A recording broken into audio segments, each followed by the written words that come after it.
Major Reed was 34 years old, and he believed, the way a man believes in the ground beneath his boots, that his life was solid.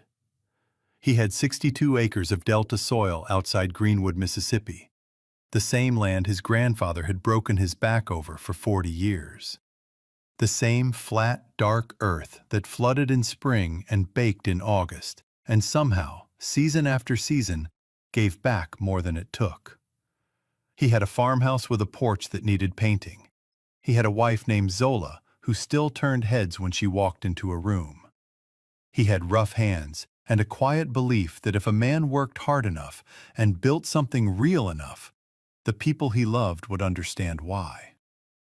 They had talked about children, had wanted them even, but the farm kept pulling the timing wrong, and somehow 6 years had passed, with that conversation postponed along with everything else. He had never touched the trust fund his grandfather had left behind. Not once in 12 years. A private decision, a point of pride he had never found the right words to explain, not even to Zola. He told himself he would get there eventually. There was always more time. He had been wrong about more things than he knew. The Delta air had cooled early that week. Clouds rolling in from the west, the kind that smell like rain 2 hours before it arrives. Major had been out since 6 that morning, walking the east field rows, checking the last of the soybean harvest. Good crop, probably the best in 3 years. He was tired in the honest way a man gets when the work has been real, and he was looking forward to a hot plate and a quiet evening. He stepped into the machinery shed to hang up the tractor key. Concrete floor, corrugated metal walls, the sharp smell of diesel and motor oil. One bare bulb overhead. Outside, a mockingbird was running through his whole catalog. Loud and relentless, the way they get in October when summer is gone and they have nothing left to do but perform. His phone buzzed on the workbench. Zola. He pressed the green button without thinking, still reaching for the key hook, still half looking at a cracked hose fitting he'd been meaning to replace since July. "Hey," he started, but Zola didn't hear him. The line was already alive with her voice, and underneath it, a man's low chuckle, and the rush of a car on an open highway.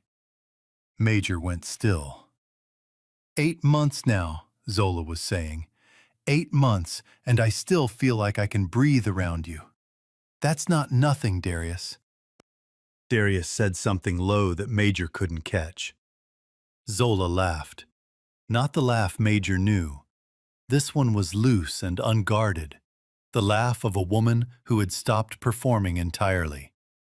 The laugh she used to give him a long time ago. "I am so tired," she said.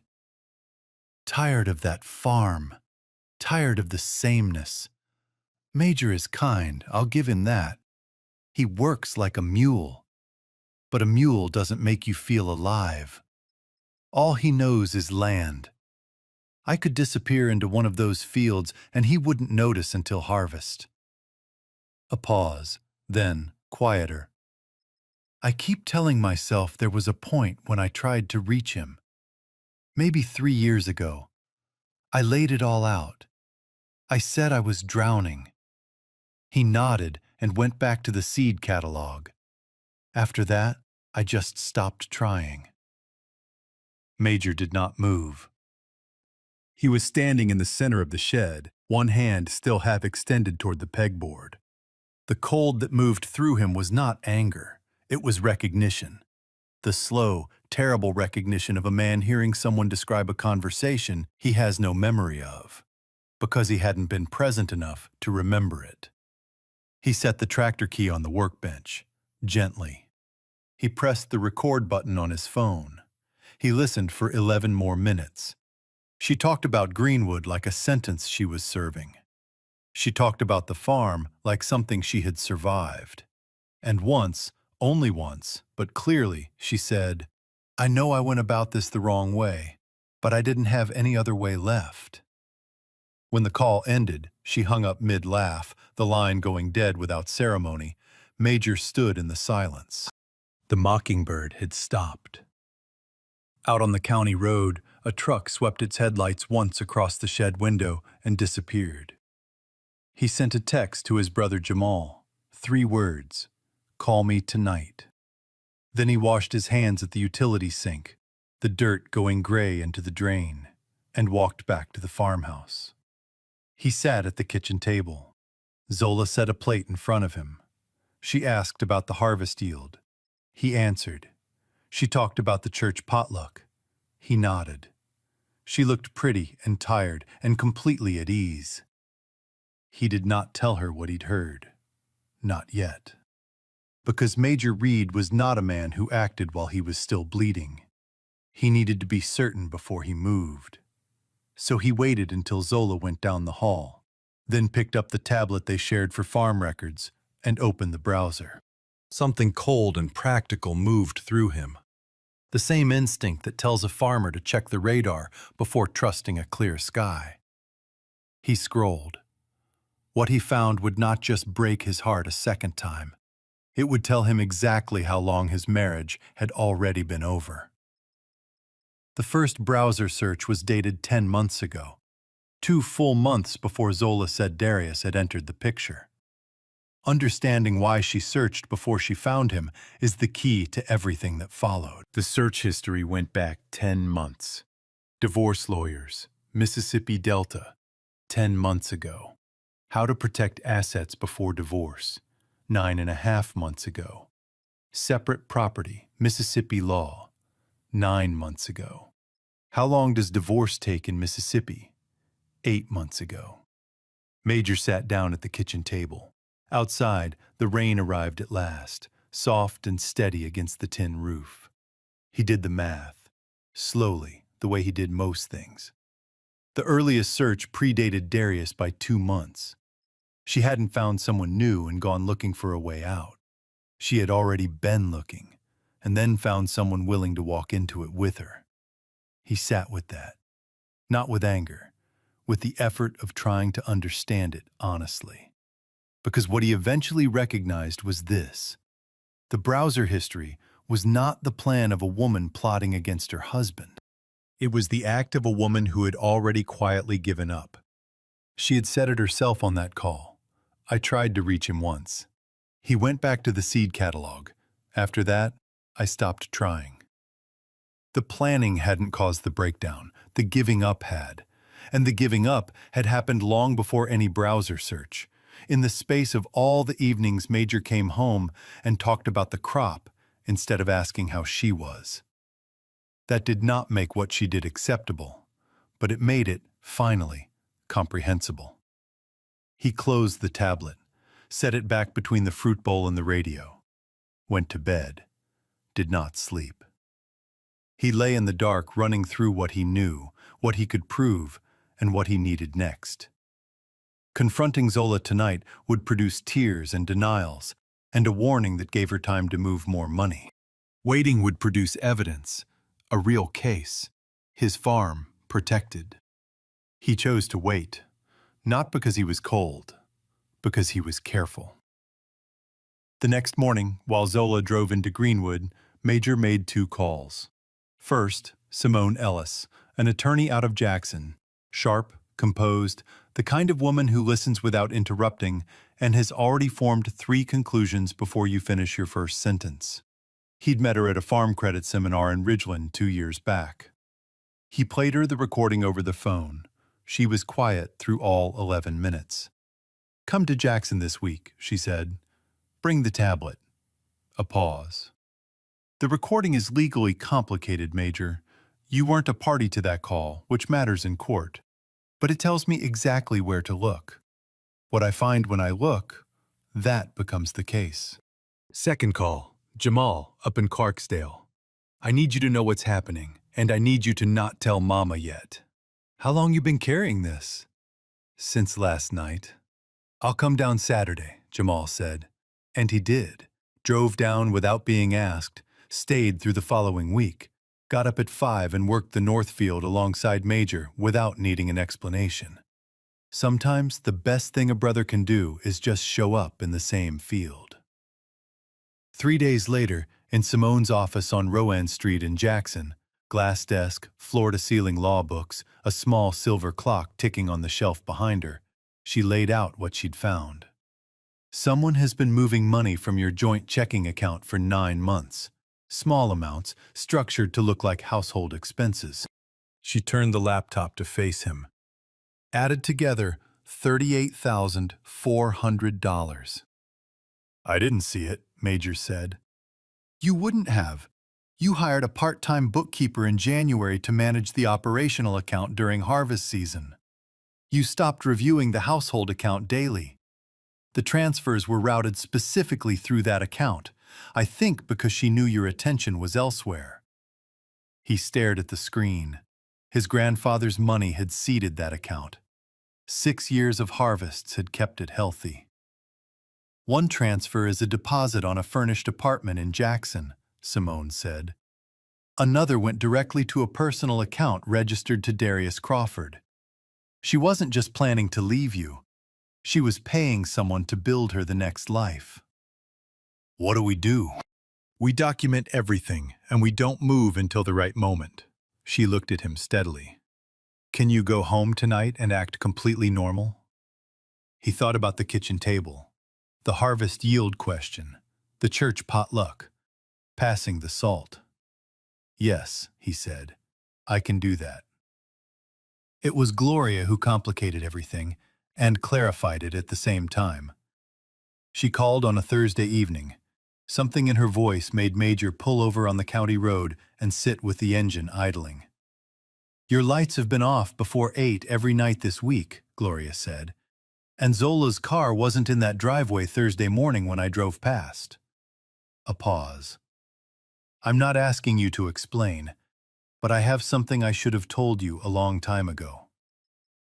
She told him that Zola had come to her more than once over the past 2 years. Not to complain, to confide. She told me, Major doesn't look at me anymore. He only looks at the fields. I told her marriage has seasons. I told her to be patient. A breath. I've been wondering since whether I gave her the right answer. After they hung up, Major sat in the truck for a long time. He thought about all the evenings he'd come home and talked about soil moisture, and not once asked Zola how she was. The kind of asking that waits for a real answer. The Saturday mornings, she'd suggested driving to Natchez just to see something different, and he'd said maybe next weekend. The anniversary dinner, the yellow dress, the equipment supplier's call that ate up most of the evening, while she sat across from him with an expression he now understood had not been contentment. It had been resignation. He was not excusing her. What she had done was a betrayal, and it carried real consequences. But for the first time, he was asking a different question. Not what did Zola do to me, but when did she stop believing I was still there? He didn't have the answer, and he wasn't sure he deserved one. The following evening, Zola came home and set her keys on the counter. She smiled at him, warm, careful, practiced. Major looked at her and saw clearly what lived underneath. A woman maintaining a performance she no longer had the energy for. He said quietly, "Pack your things, Zola. Get off this farm." She stared at him. Then she cried, and this time her tears did not look entirely like strategy. Something real was underneath them, something she had not given herself permission to feel until this moment. He let her cry. He did not reach for her. When she was done, she left. Major stepped out onto the porch and stood in the dark, listening to the delta settle into night. Before we go further, I want to ask you something real. Major was emotionally checked out for years. Zola felt invisible, reached out once, and was met with a seed catalog. And yet she responded by draining $38,000 from their account while still sleeping under his roof. If the person you love slowly stops seeing you, does that ever justify what Zola chose to do? Type 1 if you believe Major's emotional absence shares some of the blame. Type 2 if you believe nothing, not loneliness, not years of being overlooked, can ever justify what Zola did. Or drop your own story in the comments. You might be surprised how many people here understand exactly what you mean. Stay with us, because the woman who laughed about her husband working like a mule is about to find out what a quiet man looks like when he finally decides to move. Zola did not go quietly. Major had expected that. She had always been a woman who moved through the world with force, not cruelty, but the driven certainty of someone who had learned early that persistence gets results. She had organized the biggest fundraiser First Baptist had seen in a decade. She had charmed suppliers at the farm co-op. She had once simply decided she wanted Major Reed and gotten him. Now she turned that same force against him. Within a week of leaving the house, her version of events had traveled across half of Lafleur County. Major heard it from 3 different directions in 4 days. The woman at the farm supply store on Howard Street, his cousin from church on Fulton, and Earl next door, who delivered the news with the discomfort of a man who does not want to be inside anyone's marriage. The story was simple. Major Reed was a cold man, married to his land. A man who had left his wife to disappear inside a farmhouse while he looked at nothing but fields. There was enough truth in it to sting. That was the part Major had to sit with, not the lie of it, but the fragment of truth she had sharpened into a weapon. Here is what Zola was doing, and it is worth understanding clearly. When a person's private plan begins to unravel, they rarely retreat.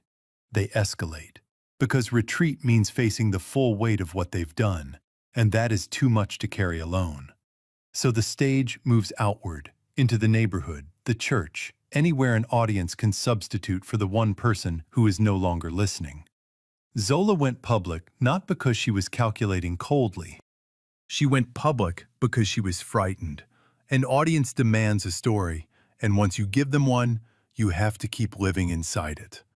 2 weeks after he'd told her to leave, she showed up at the farm office on the eastern edge of the property on a Wednesday morning when she knew employees would be present. She came in crying, loudly. "I just want to talk to him," she told Ronnie, who immediately looked like he wished he'd called in sick. "I just want to understand what happened to my marriage." Ronnie called Major from the back room. Major came out and stood in the doorway, pressed blouse, careful hair, tears already drawing the attention of 2 people in the parking lot. "Zola, I just want to talk. Everything goes through Simone Ellis's office now. Even. Final. That's how this works." She held his gaze a moment, the calculation shifting behind her eyes, then walked to her car, slowly enough that the people in the parking lot saw every step. It was Earl who delivered the next piece, leaning on his truck at the property line a few days later, with the tone of a man who has decided, after considerable internal debate, that he must say something. "Down off Highway 49. That diner outside Indianola, the one with the blue awning. Saw Zola's car in the lot. She was in a back booth with some fellow. Well-dressed, nice truck. She handed him an envelope. 'What did he say?' Major asked. 'Said, gimme a little more, and I can get things set up for you in Jackson.' 'I appreciate you, Earl.' 'Didn't feel right not to,' Earl said, and went home. Major called Simone that evening.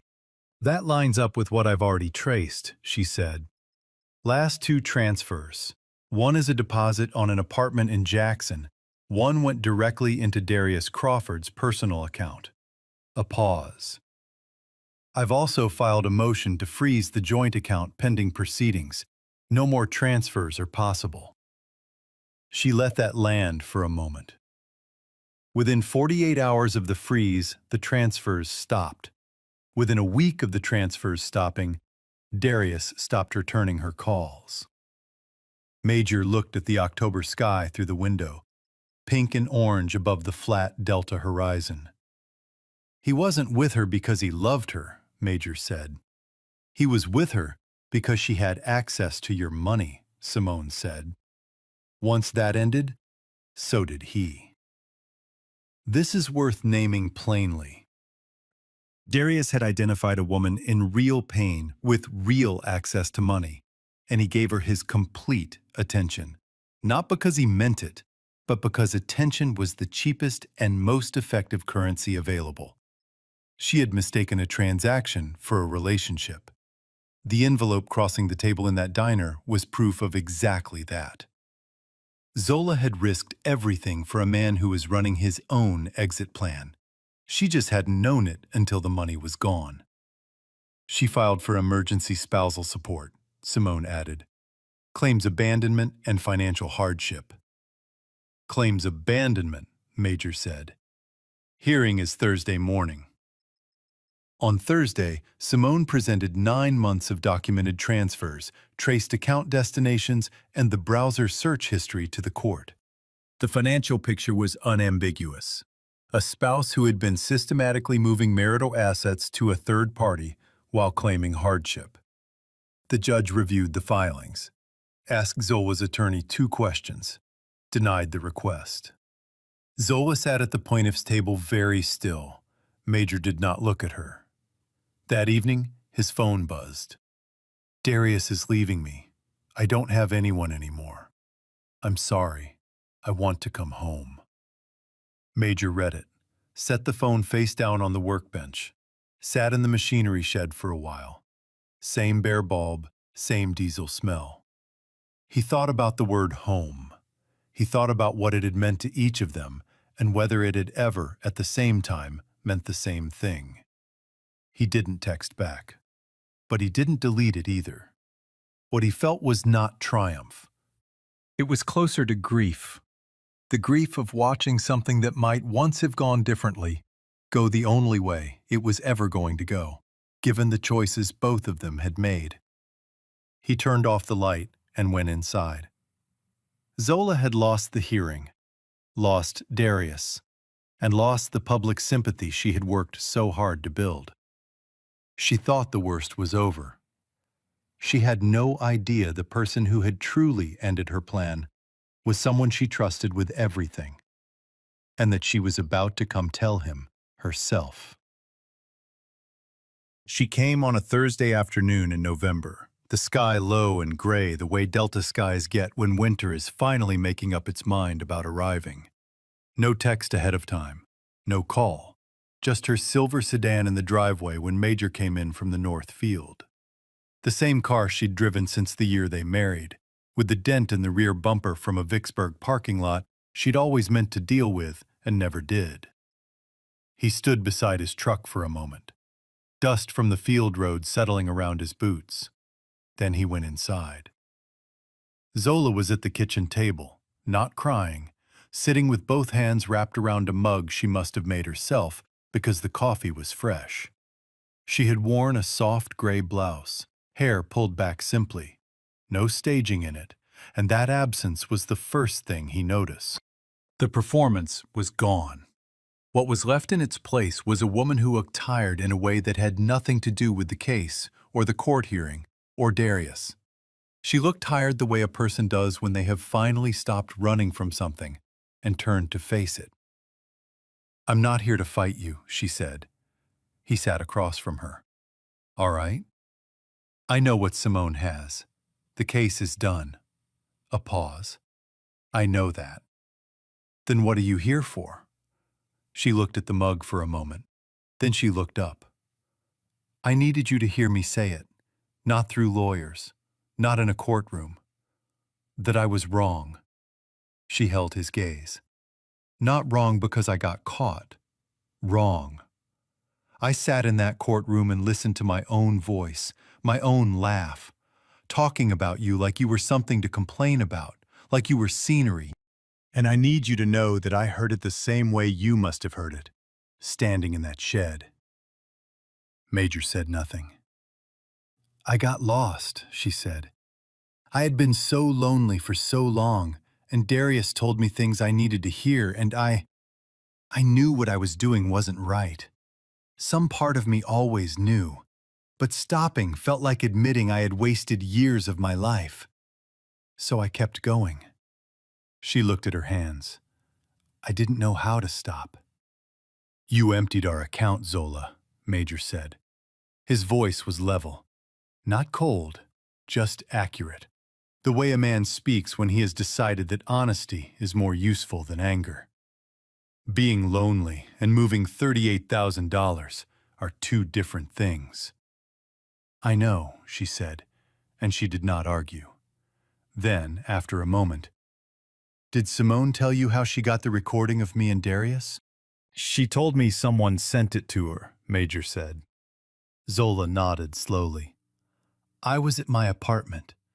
Darius was there. We were going over the plan, the timeline, the move to Jackson, what came next. I had him on speaker. She stopped, drew a breath. Naya had come by to drop something off. I let her in and then forgot she was still in the next room. A long pause. She heard everything. She recorded it on her own phone. She was there. She was a witness to all of it. The refrigerator hummed. Outside, one of the farm dogs barked once at something in the soybean rows, then went quiet. She told me afterward, Zola said. After the hearing. Said she'd sent it to Simone weeks before it went to court, and she needed me to know it was her. She said she was sorry. Zola's voice dropped. But she wasn't sorry enough to take it back. Major looked at her. Simone already told me, he said quietly. About Nia. About the recording. Something shifted in Zola's face. He watched it move through her. The slow, arriving realization that he had known for weeks. That he had sat across this kitchen table, had listened to her without interrupting, without letting her see a single thing, and had not once reached for that particular knife. You knew, she said. I did. She looked at him. And you didn't use it. It wasn't the point, he said. Let us stop here for a moment and look at what Major just did, because it says more about him than anything that came before it. He had the full story. He had documentation, financial records, the testimony of her own sister. He had every justification to lead with Nia's name. To watch Zola's face collapse the moment she realized the instrument of her exposure had been the person she trusted most. He could have done that. In this room, at this table, no one would have blamed him. He didn't. Not because he had forgiven her, he hadn't, but because Major understood, at a level that doesn't require articulation, that a person's lowest moment is not the right moment to reach for the most painful weapon available. He had what he needed. The case was done, and using Nia against Zola in this room would not have served justice. It would have served cruelty.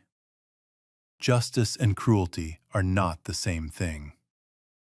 Even when the target has earned the pain, that distinction, knowing the difference and holding to it even when no one is watching, is what separates a man of genuine character from a man of performance.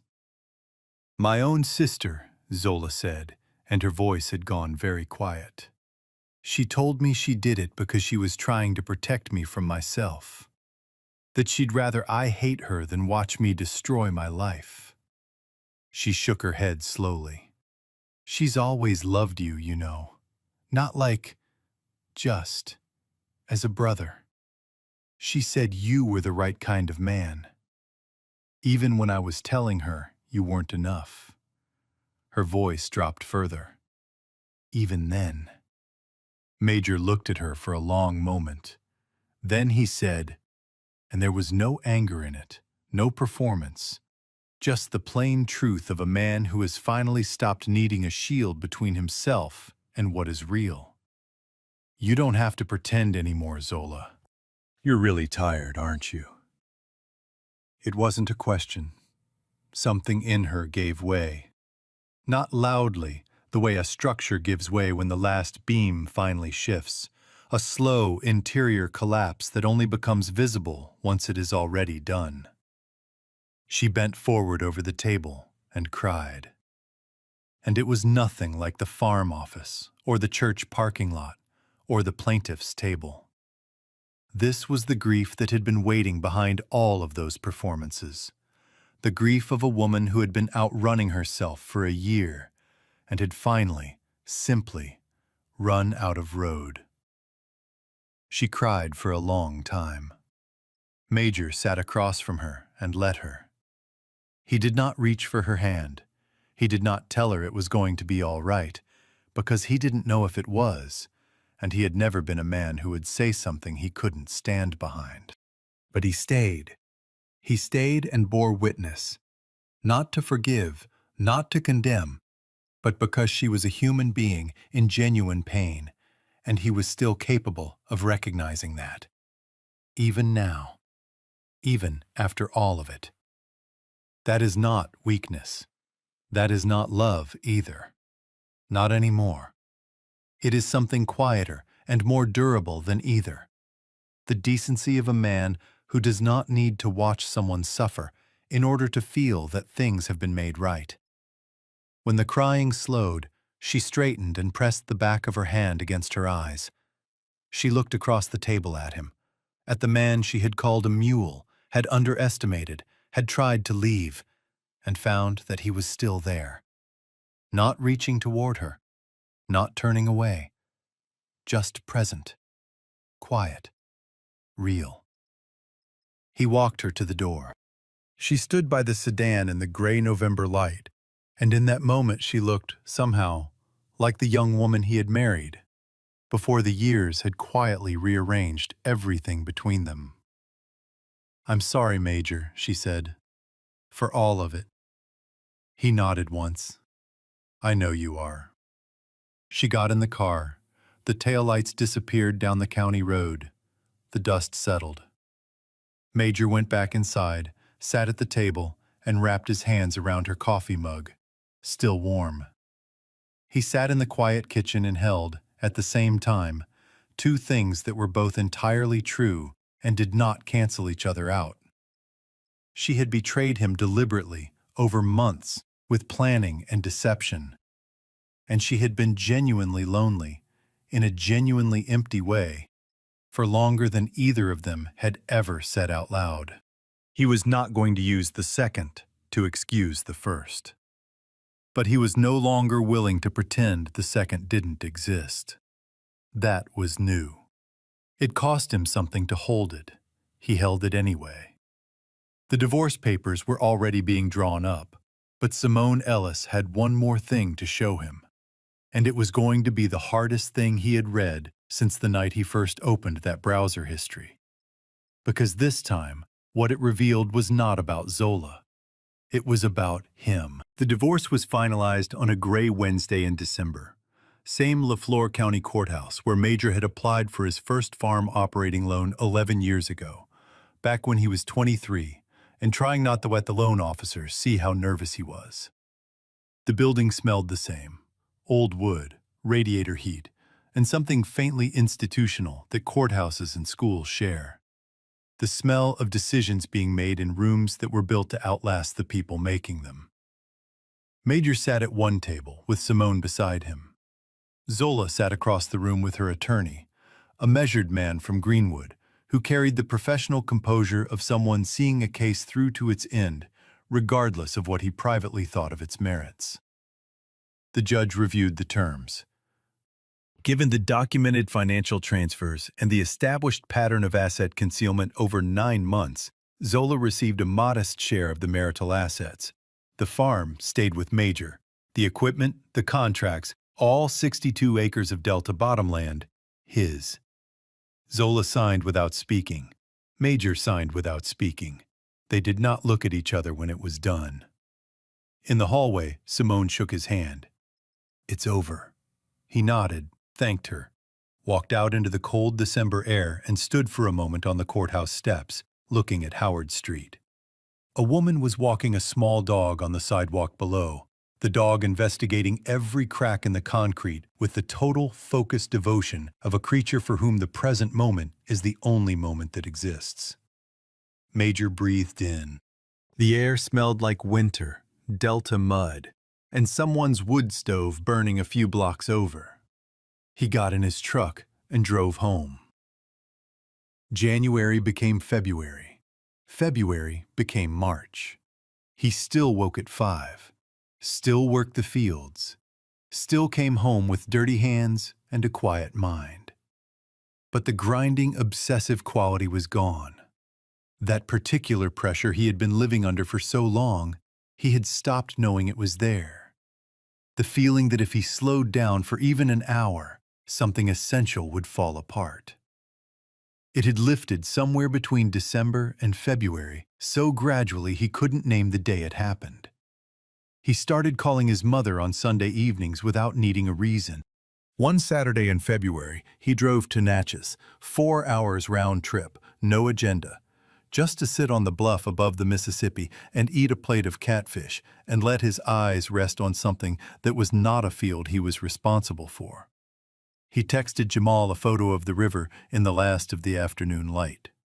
Jamal called 10 minutes later, and they talked for an hour, the easy way brothers do when they've stopped needing a crisis to justify reaching out. One evening in late February, Major came in from the fields, washed his hands at the kitchen sink, and stood for a moment, looking out the window at the last light on the north field. He thought, "I used to eat standing over this sink." He couldn't remember when that habit had started.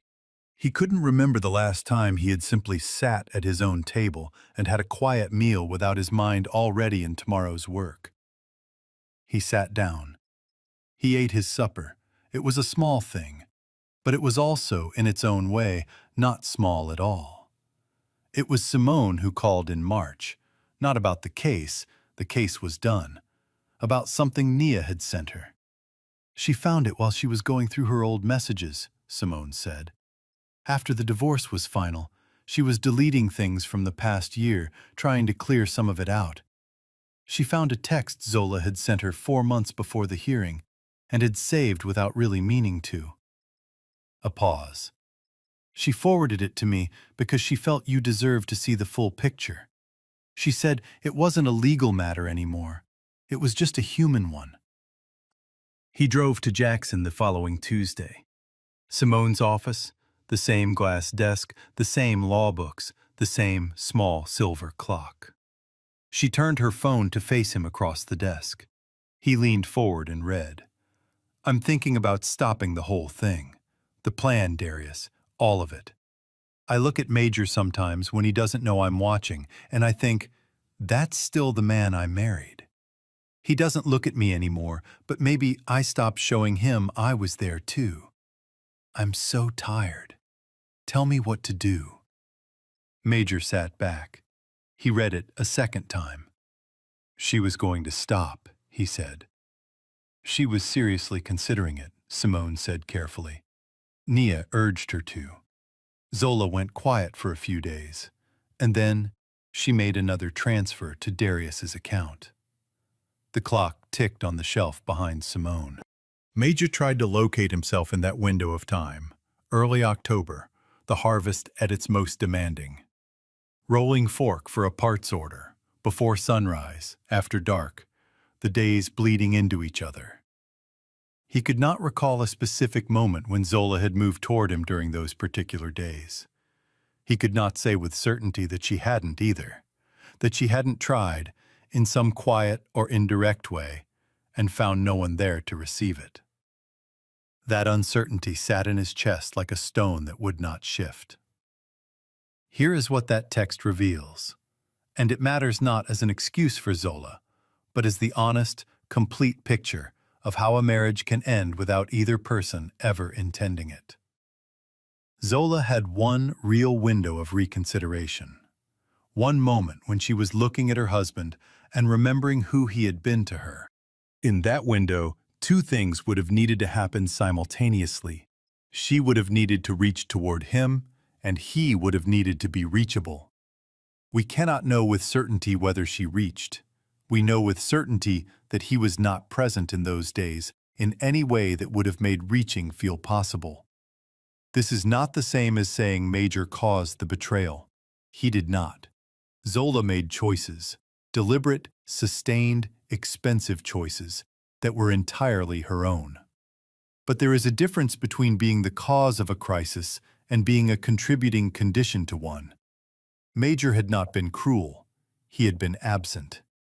And absence, over enough years, creates the kind of silence that a person in despair can read as permission to stop trying. He had won the case. He had behaved with integrity throughout every step of it.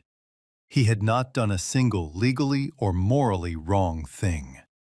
And he had also, slowly, without ever choosing to, made the woman he had married feel so unseen that she had gone looking for a door anywhere she could find one, and had walked through a very bad one. "I won the case," Major said quietly. "But not because I did everything right." Simone looked at him with the measured regard of a woman who does not offer comfort that has not been earned. "That's a very honest thing to say." "It's the true thing," he said. He thanked her. He drove back to Greenwood in the early afternoon, the farm lane familiar under his tires, the fields spreading out on either side in the pale March light, pale green and beginning again, the way Delta fields always did when the season turned. He parked. He sat in the truck for a while without getting out. He had kept the farm. He had kept his integrity. He had not compromised his conduct through any of it. He had also kept secrets that should have been shared. He had kept his attention fixed on proving himself when the person who most needed to know she mattered to him was standing 3 feet away in the same house. Two things, both true, neither canceling the other out. Real life, Major was learning, at considerable cost, rarely lets you choose only one. He thought the hardest part was behind him. But on his 35th birthday, two things arrived in the same morning. One he had been building toward his entire adult life, and one he never expected at all. And one of them was going to ask him a question he wasn't ready to answer. Major Reed turned 35 on a warm April Saturday. Light coming in gold and level across the soybean rows, the air holding the smell of damp earth and new growth. The porch swing gave its familiar creak in the breeze, the same creak it had made since his grandfather built the porch, through droughts and debt and one very long, very difficult year. Major found, somewhat to his own surprise, that this comforted him. He was at the kitchen counter with his coffee when his phone buzzed with a notification from the family trust attorney in Memphis. He read it, set the phone down, stood still. His grandfather's trust fund, the one he had known about since he was 22, the one he had never touched because he needed the farm to stand on what his own hands built, not on what he had been handed, had transferred to him in full that morning. Enough to retire every equipment mown, enough to expand the north field, enough to build the irrigation system he'd been designing in his mind for 4 years. He thought about the decision he had made 12 years ago to keep it private, a quiet point of pride. He had told himself he would explain it to Zola when the right moment came. There's always more time. He thought about what it might have meant to her, to know that the man she felt was suffocating on 62 Delta acres actually had options, that he had chosen to stay, that this life was not a trap, but something he was deliberately building, for both of them, even when it didn't feel that way from her side of the kitchen. She had never known that. He had never said it. He did not know if it would have changed anything. That door was closed now. He picked up his coffee, moved toward the porch. His phone buzzed again. Unknown number. "Do you still remember the poem you wrote for me?" He went still in the kitchen doorway. 7 words, no name, no context. He knew immediately who had sent it. There was only one person in the world who could have. He had written the poem 11 years ago, sitting on the tailgate of his first truck on a dirt road outside Greenwood, before he'd learned to be guarded about loving someone that openly. He had read it to Zola in the dark. She had cried, laughed at herself for crying, kept the paper in her wallet for 3 years, until it went soft at the creases. He held the phone and stood in the morning light coming through the screen door. He thought about who she had been when he wrote it, young and lit up from the inside, certain the world was arranged in her favor. He thought about who she had become in the years of this marriage, the slow, invisible erosion of a woman losing herself in a life that had stopped feeling like hers. He thought about the text she had sent Nia. "That's still the man I married, but he doesn't look at me anymore." He thought about Nia, 28 years old, making the hardest call of her life because she believed the truth mattered more than the peace. He thought about standing in the machinery shed on a Tuesday night in October, pressing the record button on his phone. He thought about all the things he had come to understand too late. His thumb moved to the reply field. He typed, "Are you okay?" He looked at it. Then he deleted it, not with anger, not with coldness, with the deliberate calm of a man who has learned the difference between understanding something and needing to act on it. Some doors, once honestly closed, should stay closed, not because the feeling behind them is gone, but because reopening them would serve neither person. He set the phone face down on the counter. He stepped out onto the porch. The field spread out before him, green and even, rising in long, patient rows toward the tree line. Two hawks were making slow circles above the east field, unhurried in the way of creatures who understand that waiting and losing are not the same thing. The porch swing moved in the breeze. The mockingbird, somewhere past the barn, was going through his whole catalog again, same as always. Everything around him was exactly what it had always been, and something inside him was quietly, permanently different. The way things become after you have looked at them honestly enough and long enough that you can finally set them down. Major Reed stood on his porch and breathed in the smell of his grandfather's soil and his own harvest coming in, and felt, for the first time in longer than he could clearly remember, exactly where he was. Not triumphant, not healed in the clean, finished way stories sometimes promise, but present, intact, clear-eyed about what had happened, what he had lost, what he had failed to protect, and what he had managed to keep. That was enough. In fact, it was quite a lot. This story teaches us that the deepest betrayals in a marriage are rarely born of cruelty alone. They begin in the silence between two people who have both, gradually, stopped knowing how to find each other, until the distance between them is navigable only by the wrong roads. Zola chose a wrong road.